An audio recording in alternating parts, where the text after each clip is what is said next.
colleagues from California, and Mr. Sherman for 5 minutes. Mr. Rivera, congratulations on your first hearing of the new Congress. Of course, your first hearing of the subcommittee, as I always remind people, was the first hearing of Congress to focus on COVID.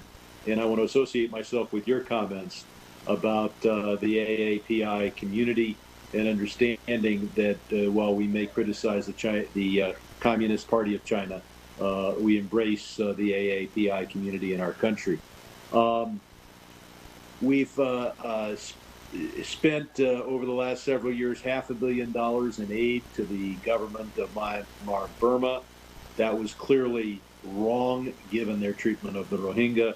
It is even more wrong to continue that given the recent coup.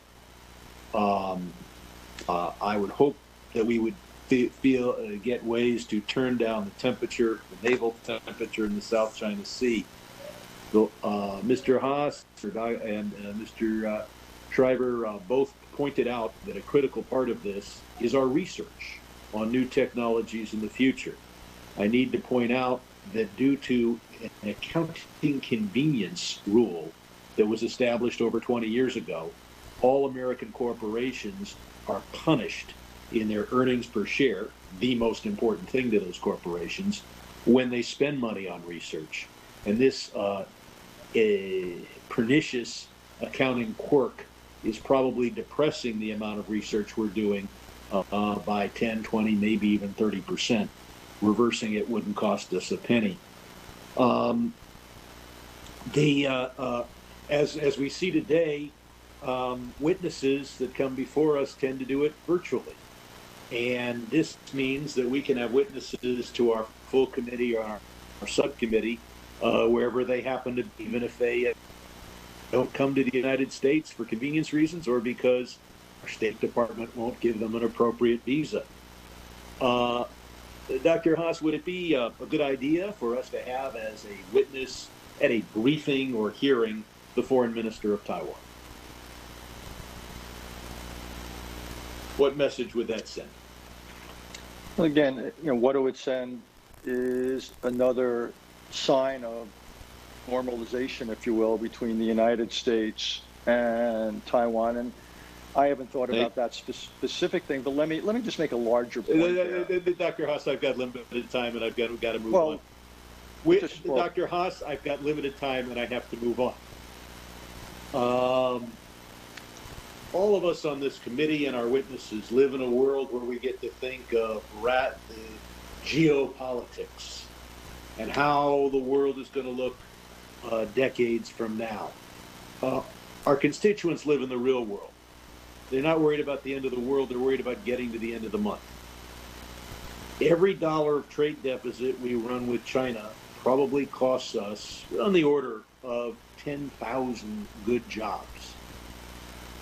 So you can see how a trade deficit of hundreds of billions of dollars affects our people every day. Does any witness have a particular step or two we could take to reduce our trade deficit with China? I'm looking for, I don't, Dr. Haas, do you have? Well, again, I do not think that reducing our trade deficit with China per se ought to be a goal of American foreign policy. Dr. Haas, that isn't responsive to the question.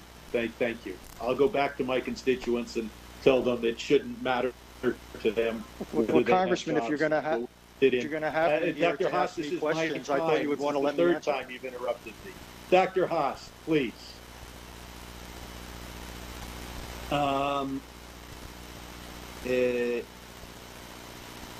Let's see. China has made an enormous investment in American debt. And yet the things that cause a currency to go down are running a trade deficit with the world and running a budget deficit fiscally. Mr. Shriver, from the Chinese perspective, do they think that they need to reduce the trade deficit or take any other steps to protect them from a precipitous decline in the value of the dollar? The Chinese understand that the trade deficit and the amount of debt they hold gives them a certain amount of leverage. Of course, it also binds them to us. I disagree with you. If you owe the bank money, they've got leverage over you because they can foreclose. If you owe the people money in international affairs, there's no foreclosure. If my bank couldn't foreclose on my house, my banker would be very nice to me. Do you see? Do you see them moving out of U.S. debt? Well, I don't, because I think it's the best place for them to put the surplus money that they have. They're not investing solely to gain leverage over us. They're investing because they've got to do something with all that currency. I yield back. Thank you. Thank you. Let me go ahead and recognize my colleague from the great state of Pennsylvania, Mr. Perry.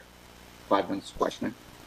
Hey, Dr. Barra, congratulations on the hearing. Thank you very much.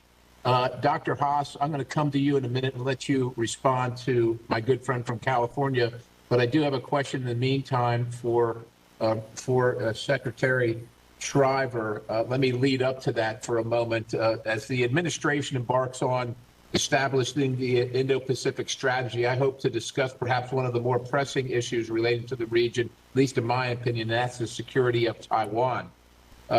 Very shortly